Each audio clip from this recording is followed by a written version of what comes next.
السلام عليكم ورحمة الله وبركاته. إن الحمد لله نحمده ونستعينه ونستغفره ونعوذ بالله من شرور أنفسنا ومن سيئات أعمالنا. من يهده الله فلا مضل له ومن يضلل فلا هادي له، وأشهد أن لا إله إلا الله وحده لا شريك له، وأشهد أن محمدا عبده ورسوله. اللهم صل على محمد وعلى آل محمد كما صليت على إبراهيم وعلى آل إبراهيم إنك حميد مجيد. اللهم بارك على محمد وعلى آل محمد كما باركت على إبراهيم وعلى آل إبراهيم إنك حميد مجيد. أعوذ بالله من الشيطان الرجيم. بسم الله الرحمن الرحيم. قل إن الموت الذي تفرون منه فإنه ملاقيكم ثم تردون إلى عالم الغيب والشهادة فينبئكم بما كنتم تعملون.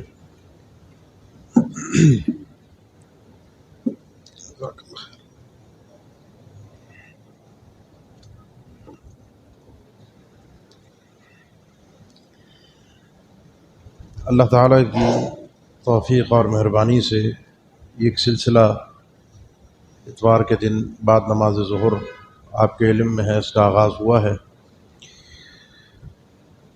انشاءاللہ ہر مہینے تیسری اتوار کو آپ سے ملاقات ہوگی ظہر میں۔ جس حوالے سے مجھے گفتگو کے لیے کہا گیا ہے، یہ ایک سلسلہ ہے، انشاءاللہ اس کو ہم ہر مہینے اسی نشست میں بعد نماز ظہر بیان کرتے رہیں گے۔ اور وہ سلسلہ یہ ہے کہ انسان کا دنیا سے رخصت ہونا، اس کی وفات، اس کے بعد قبر کے بعد حشر، اس کا دوبارہ اٹھنا، پھر قیامت کے پورے احوال، یہاں تک کہ ایک انسان کا فیصلہ ہو جائے اما الجنت و اما النار، یا وہ جنت کی طرف پہنچے گا یا اللہ تعالیٰ کا کوئی اور فیصلہ اس کے لیے سرزد ہو۔ اللہ تعالیٰ ہم سب کا خاتمہ بھی ایمان پر فرمائے اور ہم سب کو جنت میں اکٹھا فرمائے۔ یہ ایک سلسلے وار انشاءاللہ پروگرام چلے گا اللہ کی توفیق اور اس کی مشیت سے۔ آج اس کا آغاز اس مسئلے کا وہ اس کیفیت کے ساتھ ہے جس کیفیت کو ہم زندہ لوگ کسی دنیا سے جاتے ہوئے شخص کے ساتھ ہوتا ہوا دیکھتے ہیں، کیونکہ اس کے بعد کا جو منظر ہے، اس کے بعد کی جو کیفیت ہے، جب انسان کی آنکھیں بند ہو جاتی ہیں، وہ تو کوئی بھی بیان نہیں کر سکتا، کیونکہ جو چلا گیا وہ واپس نہیں آئے گا۔ وہ ہمیں صرف اور صرف اسی رب سے پتہ چل سکتا ہے جو رب اس وقت کا، اس کیفیت کا مالک ہے۔ اس رب نے جو اطلاعات دی ہیں، پھر ہم اس کے حساب سے سمجھیں گے کہ انسان کے ساتھ پھر اس وقت اس کیفیت میں کیا بیتتی ہے۔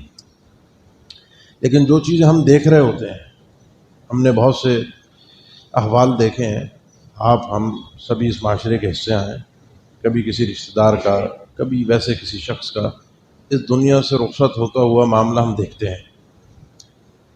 تو جو ہمیں نظر آ رہا ہوتا ہے اس کیفیت کو ذرا سا غور کیجیے۔ سیدنا ابو ہریرہ رضی اللہ تعالیٰ عنہ کی وفات کا وقت قریب آیا تو وہ رو رہے تھے۔ ان کے آس پاس لوگوں نے پوچھا رونے کی وجہ، آپ صحابی رسول، تسلی انسان ہر کوئی دیتا ہے۔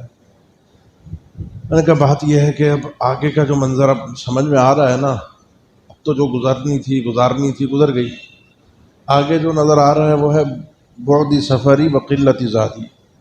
اب آگے سفر بہت لمبا ہو گیا، آگے تو اب داستان ایک بڑی طویل ہوگی، اور مسئلہ یہ ہے کہ جو چیز میں اپنے ساتھ لے کر جا رہا ہوں، زیادہ راہ جو سفر کے لیے وہ بہت تھوڑی ہے۔ تھوڑا سا مال و متاع میرے پاس ہے اور راستہ بہت لمبا ہے۔ انسان چند پیسے لے کر، تھوڑے سے پیسے 200 400 500 روپے جیب میں ڈال کر کسی لمبے سفر پر نکل جائے تو اس کو اندازہ ہوگا کہ میرے ساتھ ہونا کیا ہے، بس وہی کیفیت۔ کہتے ہیں اب مسئلہ یہ ہے کہ مجھے یہ سمجھ میں آ رہا ہے کہ اب میرا حبوط ہے، اب میرا اترنا ہے، اب میری منزل طے ہونی ہے، اب یہ اینڈ ہوگا سفر کا، یا جنت یا جہنم۔ تو یہ میری گفتگو کا آغاز ہے۔ انسان جو ایک زندگی گزار رہا ہوتا ہے، ایک نے گزار لی، من شاب شیبۃ فی الاسلام کانت لہ نورا یوم القیامہ، ایک آدمی اپنے جوانی سے بڑھاپے میں داخل ہو گیا اسلام کے ساتھ، یہ تو اس کی یہ نور ہی نور ہے قیامت کے دن۔ سیدنا علامہ ابن رجب رحمہ اللہ لکھتے ہیں کہ ایک آدمی جو نکل گیا ایک عمر کو، جو عمر اللہ تعالیٰ نے لکھی ہے عام طور پہ انسان کی، اب بال سفید ہو گئے، اب زندگی میں ایک انسان کے اپنے مقاصد ہوتے ہیں نا بھائی، بچے، شادی، گھر، کاروبار، بچوں کی شادی سب ہو گئی، بال بھی سفید ہیں۔ کہا ایسا آدمی، خاص طور پہ ایسا آدمی، سبھی ہیں ویسے تو، لیکن ایسا آدمی وہ ہے جو ان کی مثال دی انہوں نے، جو اس عورت کی طرح ہے جس کے یہاں ولادت متوقع ہو۔ جس عورت کو پتہ چل جائے کہ اس کے یہاں ولادت ہونے والی ہے، اس کو کسی اور چیز کا انتظار نہیں ہوتا، اس کو یہ پتہ ہوتا ہے کہ اتنے دن بعد میرے ہاں ولادت ہوگی، بس اس ولادت کا اسے انتظار ہے۔ اس آدمی کو بھی صرف اس چیز کا انتظار ہے کہ کب رب کی طرف سے پیغام آ جائے، کب رب کی طرف سے بلاوا آ جائے، کیوں گزار گیا ہے بلاوا تو میرا بھی، آپ کا بھی، کسی کا بھی۔ آج کل تو ویسے بھی اللہ کے فیصلے رہے، بچے بھی دنیا سے چلے جاتے ہیں، چھوٹے چھوٹے بچے، جوان، یہ بلاوا تو کسی سے پوچھ کر تھوڑی آتا ہے، نہ مجھے اور آپ کو پتہ ہے کہ کب آئے گا۔ لیکن بات یہ ہے کہ ایک شخص نے جس نے زندگی گزار لی، جس کو اب آگے دنیا کا بھی کوئی مقصد نہیں ہے، اب آگے اس کو نظر آ رہا ہے کہ اب آخرت ہے، اس آدمی کے لیے بھی خاص طور پر پلٹنے کی، سنبھلنے کی بہت ضرورت ہے۔ رکاوٹ کیا چیز بنتی ہے؟ اللہ کی اس یاد سے، آخرت کی تیاری سے رکاوٹ کیا چیز بنتی ہے؟ بات بہت لمبی ہو سکتی ہے، بس دو جملے میں بات کروں گا۔ رکاوٹ ایک ہی چیز ہے، اور وہ ہے ہماری دنیا کی اور مال کی حرص۔ اگر آپ اپنے ارد گرد چیزوں کا جائزہ لے لیں، ایک فہرست بنا لیں کہ مجھے کون کون سی چیز ہے جو اللہ کی یاد سے غافل کرتی ہے، آخرت کی تیاری سے روکتی ہے، کل اللہ کے سامنے کھڑے ہونے کے لیے تیاری جو ہے اس میں پریشانی ہوتی ہے، وہ کون سی چیز ہے؟ سوائے مال کے، دنیا کے، دولت کے جمع کرنے اور کوئی چیز نہیں ملے گی۔ اور اس کے بارے میں دو جملے عرض کر دوں۔ ایک یحییٰ ابن معاذ کا ہے رحمہ اللہ، کہتے ہیں یہ دو مصیبتیں، مصیبتانی عند الموت لم يسمع بها الاولون والآخرون، آج تک انسانیت اول و آخر اس نے موت کے وقت کی دو مصیبتوں کے متعلق تو سنا ہی نہیں، سوچا ہی نہیں۔ موت کے وقت جو دو مصیبتیں اس پر نازل ہوں گی اس کے بارے میں تو کسی نے تصور ہی نہیں کیا۔ وہ دو مصیبتیں کیا ہیں؟ فرماتے ہیں ایک تو یہ ہے کہ اس کا مال یؤخذ منہ کلہ، سب کا سب اس سے چھن جائے گا، آنکھ بند ہوتے ہی سب کا سب ٹرانسفر ہو گیا، آٹومیٹک، آپ کا رہا ہی نہیں، میرا رہا ہی نہیں، بس میرا اتنا رہا کہ میرا کفن دفن کر دو، میرا اتنا رہا کہ اگر مجھ پر کوئی میری زندگی کا قرضہ تھا وہ ادا کر دو، باقی تو چلا گیا۔ اور دوسری مصیبت اس سے بڑھ کر یہ ہے کہ یسأل عنہ کلہ، اس سارے مال کا حساب بھی مجھے ہی دینا پڑے گا، مجھ سے چھن بھی جائے گا اور حساب بھی مجھے دینا پڑے گا۔ سیدنا عبداللہ بن عمر سے کسی شخص نے کہا کہ ایک شخص فوت ہو گیا، دنیا سے رخصت ہو گیا، انہوں نے دعا دی اللہ کی رحمت اس پر، رحمہ اللہ، اللہ اس پر اپنی رحمت سے فرمائے۔ پھر اس نے بتایا کہ ترک 100,000، 1,00,000 دینار چھوڑ کر گیا ہے، ترکے میں 1,00,000 دینار ہے۔ انہوں نے فرمایا سیدنا عبداللہ بن عمر نے، لیکن ہی لم تترک، اس نے 1,00,000 دینار چھوڑ دیے ہیں، اس نے تو 1,00,000 دینار چھوڑ دیے ہیں، لیکن 1,00,000 دینار نے اس کو نہیں چھوڑا، یہ ابھی بھی اس کے پلے ذمے میں ہے، اس کو تو آگے اللہ کو جا کے حساب دینا ہے اس کا، پائی پائی کا۔ یہ چیز اصل ہے جو رکاوٹ بنتی ہے، اور اس کا پورا پورا مجھے اور آپ کو حساب دینا ہے۔ یہ میرا موضوع نہیں ہے کہ اب میں اس کی تفصیل میں جاؤں اور آپ کو اس کے حوالے سے مزید کچھ گفتگو عرض کروں۔ میں اپنے اصل مسئلے پر واپس آتا ہوں کہ جو انسان کی یہ وفات کا وقت ہے، جو دنیا سے جانے کا وقت ہے، اس وقت انسان کی کیفیت جو ہمیں نظر آ رہی ہوتی ہے وہ بڑی خطرناک ہوتی ہے۔ جو ہم کھڑے ہوتے ہیں آس پاس، جو ہم اکٹھے ہو جاتے ہیں، جو ہم رونا شروع کر دیتے ہیں، جو ہم بعض اوقات تعارف کروا رہے ہوتے ہیں، یہ بڑا خطرناک مرحلہ ہوتا ہے۔ اس مرحلے پر انسان کو دھوکے میں نہیں آنا چاہیے۔ سیدنا عبداللہ ابن عباس رضی اللہ تعالیٰ عنہ سیدنا عمر ابن خطاب رضی اللہ تعالیٰ عنہ کے پاس گئے۔ اب عمر رضی اللہ عنہ کو جب خنجر لگا تھا تو 2-2.5 دن کے قریب وہ اسی کیفیت میں، اسی تکلیف میں رہے۔ ان سے جا کر انہوں نے، لوگ آ رہے تھے تسلیاں دینے، لوگ آ رہے تھے ان کے لیے عیادت کی، دعائیں کرنے کے لیے۔ عبداللہ ابن عباس بھی پہنچے، تسلی بھی دی۔ آپ امیر المؤمنین، آپ صحابی رسول، آپ کا مقام، آپ کا مرتبہ، وہ ایک فضائل عمر جو تھے وہ تھوڑے سے گنوائے۔ سیدنا عمر نے سنے اور کہا دوبارہ بولو، کیا کہا تھا، دوبارہ بولو، دوبارہ بولے۔ فرمایا کہ المغرور من غررتموہ، مغرور، ہمارے اردو میں مغرور کا معنی اور ہے، عربی میں معنی اور ہے۔ مغرور عربی میں کہتے ہیں جس شخص کو دھوکے میں مبتلا کر دیا جائے۔ جس شخص کو تم دھوکے میں مبتلا کر دو، اس وقت وہ سب سے بڑا وہ آدمی ہے جس کو تم نے سب سے زیادہ نقصان پہنچا دیا۔ اس کیفیت میں کسی کو دھوکے میں مبتلا نہ کرو۔ اس وقت جس کیفیت میں ہوں، یہ حول المطلع جو ہے، جو مجھے آگے منظر اور جو سما نظر آئے گا اور جو مجھے سمجھ میں آ گیا کہ اب میرا کیا معاملہ بننا ہے، کہتے ہیں اگر یہ ساری زمین اللہ تعالیٰ میرے لیے اصفرین بنا دے، سونا اور چاندی بنا دے، اور میں اسے دے کر اپنی اس منظر سے کسی طرح سے، اس کیفیت سے اپنی جان چھڑا لوں، تو اگر یہ نصیب ہو جائے تو میں اس کے لیے بھی تیار ہوں، لیکن یہ بھی نہیں ہے۔ اس لیے دھوکے میں نہ رکھو کسی کو، دھوکے میں نہ رکھو۔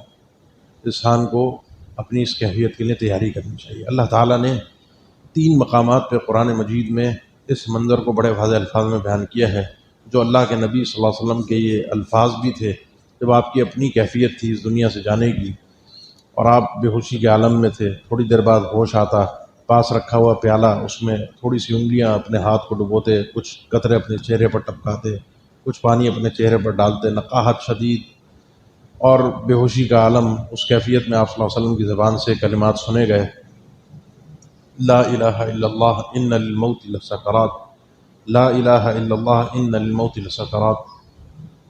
ایک تو لا الہ الا اللہ کا ورد، یہ نصیب ہے۔ یہ آپ جب چلتے پھرتے ہو نا، ہر انسان کی تھوڑی سی ایک نفسیات ہوتی ہے، جب خلوت میں ہوتا ہے، تنہائی میں ہوتا ہے، آپ سفر میں جا رہے ہوں، تنہا گاڑی پر، موٹر سائیکل پہ، بس میں، تنہا رات کے وقت بیٹھے ہیں بستر پہ، تنہا جس وقت کوئی نہیں ہے آپ کے آس پاس، تو انسان کچھ چیزیں سوچتا ہے۔ بعض اوقات کچھ مسئلہ آگے بڑھ جائے تو کچھ بڑبڑاتا بھی ہے، کچھ الفاظ بول بھی دیتا ہے، اس کی زبان پر جاری بھی رہتے ہیں۔ اور جو چیزیں انسان عام طور پر سنتا ہے، دیکھتا ہے، اس کے ارد گرد کے احوال ہوتے ہیں، وہی چیز اس کی زبان پر ان لاشعوری کیفیت کے اندر زبان پر جاری ہوتی ہے۔ بھائی گانے سننے والے اکثر و بیشتر آپ نے دیکھا ہوگا فضول بیٹھے بیٹھے گنگنانے شروع ہو جاتے ہیں، لاشعوری کیفیت میں زبان پر جاری ہو جاتے ہیں۔ یہ لا الہ الا اللہ کا کثرت سے ذکر انسان کو ایسی کیفیت میں، جب وہ لاشعوری کیفیت میں پہنچتا ہے نا، زبان پر جاری ہو جاتا ہے۔ اس لیے جب آپ اپنی صحت مند حالت میں ہوں، اپنی شعور کی حالت میں ہوں، چلتے پھرتے اٹھتے بیٹھتے اپنے خالی اوقات میں ذکر کا اہتمام کریں، اور خاص طور پر لا الہ الا اللہ کے ذکر کا۔ یہ افضل الذکر بھی ہے، افضل ترین ذکر ہے لا الہ الا اللہ۔ تو اللہ کے نبی صلی اللہ علیہ وسلم کی زبان پر بھی یہ جاری ہوا۔ آپ صلی اللہ علیہ وسلم نے فرمایا ان الموت لسکرات، یہ جو موت ہے نا، اس کے سکرات ہوتے ہیں۔ سکرات کہتے ہیں، ویسے اس کا ترجمہ عام طور پہ کیا جاتا ہے نشہ، لیکن سکرات اس کیفیت کو کہتے ہیں جس میں انسان اس شدت کے مرحلے میں پہنچ جائے، جس تکلیف میں، جس شدت میں انسان کو آس پاس کی چیزوں کا ہوش ہی نہ رہے۔ نشہ یہی ہوتا ہے نا کہ آس پاس کیا ہو رہا ہے مجھے نہیں پتہ چلتا۔ اس موت کی تکلیف، اس موت کی شدت میں انسان ایسے ہوش و حواس اپنے کھو دیتا ہے کہ اس کو آس پاس کی چیز کا پتہ نہیں چل رہا ہوتا۔ تو جب یہ کیفیت انسان کی بنتی ہے، آپ بھی دیکھتے ہوں گے، انسان کی کسی کا وقت آ رہا ہوتا ہے، بھول جاتا ہے کون کھڑا ہوا ہے، اپنا بیٹا، اپنا باپ، اپنی ماں، اپنی بہن، اپنی بیٹی، کوئی یاد نہیں ہوتا۔ منظر میں سب لوگ کھڑے ہو کے رو بھی رہے، رونے کی آوازیں آ رہی ہیں، چیخنے کی آوازیں آ رہی ہیں، کوئی اپنا تعارف کروا رہا ہے، میں بیٹا ہوں، میں ماں ہوں، بیٹا آنکھیں کھولو، ابا آنکھیں کھولو، آنکھ نہیں کھلتی، آواز کانوں میں جا رہی ہے ساری، لیکن اس انسان کے اوپر جو بیت رہی ہے، کلا اذا بلغت التراقی وقیل من راق وظن انہ الفراق، جب یہ روح اپنے حلق تک پہنچتی ہے، یہاں پر اٹکتی ہے، وقیل وظن انہ الفراق، یہ جو آدمی ہے نا، جو بستر پر لیٹا ہوا ہے، جس کے ارد گرد مجمع اکٹھا ہے، جس کو یہ پہچان نہیں پا رہا، جس کی آواز کو سن کر بھی جواب نہیں دے پا رہا، جس کے متعلق اس کو ہوش بھی نہیں ہے کہ اب کیا ہوگا ان کا، اس کو یہ پتہ ہے کہ وقت جدائی کی آگے ہے، اب جانا ہے۔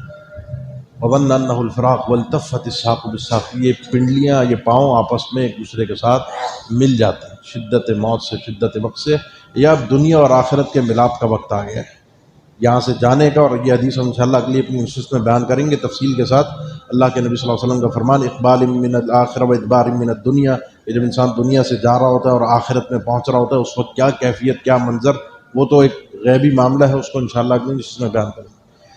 یہ جو کیفیت جب انسان پر طاری ہوتی ہے، وجہ سکرات الموت بالحق، یہ جو موت کا نشہ ہوتا ہے نا، نشہ نہیں، یہ وہ کیفیت ہے جو انسان کو بھلا دیتی ہے سب کچھ، یہ بالکل برحق ہے، سچی ہے، یہ آ کر رہے گی۔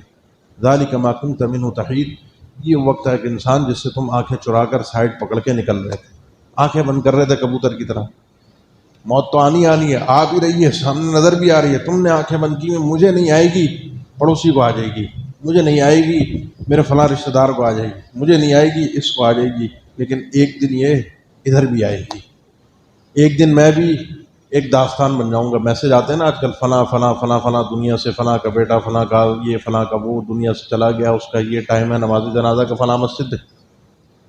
ایک دن میں بھی ایک ایسا میسج بن جاؤں گا جسے میں پڑھ نہیں سکتا، دیکھ نہیں سکتا، میرے متعلق لوگ تیاری کر رہے ہوں گے، میرے متعلق لوگ میرا معاملہ اکٹھا کرنے کے لیے ہوں گے۔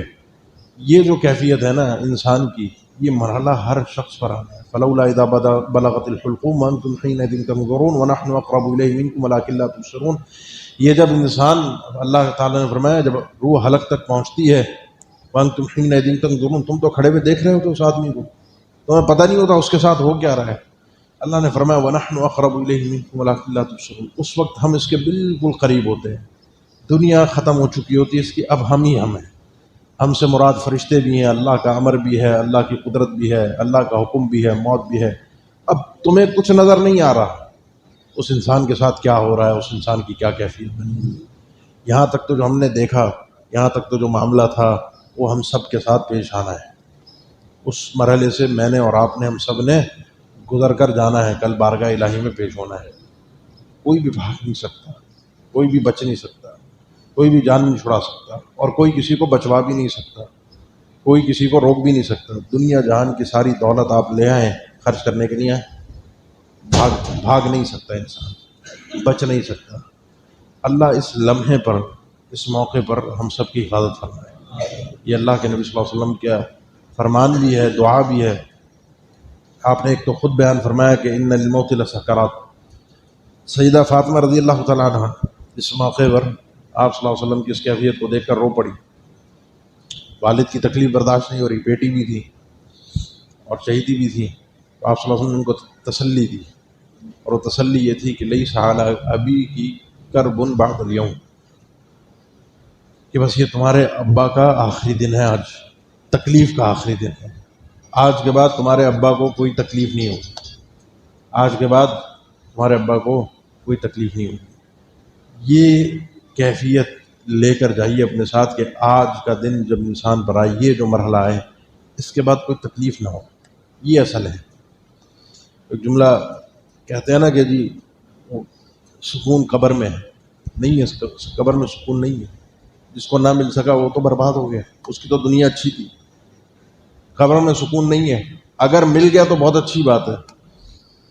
اس لیے اصل سکون جو ہے، جب امام احمد سے پوچھا گیا، ہم تو اس پر جب گفتگو کریں گے آگے پہنچیں گے، ان سے سوال ہوا کہ انسان کی راحت کس میں ہے، سکون انسان کو کب نصیب ہوگا، یعنی ساری ٹینشن ختم کب نصیب ہوگا؟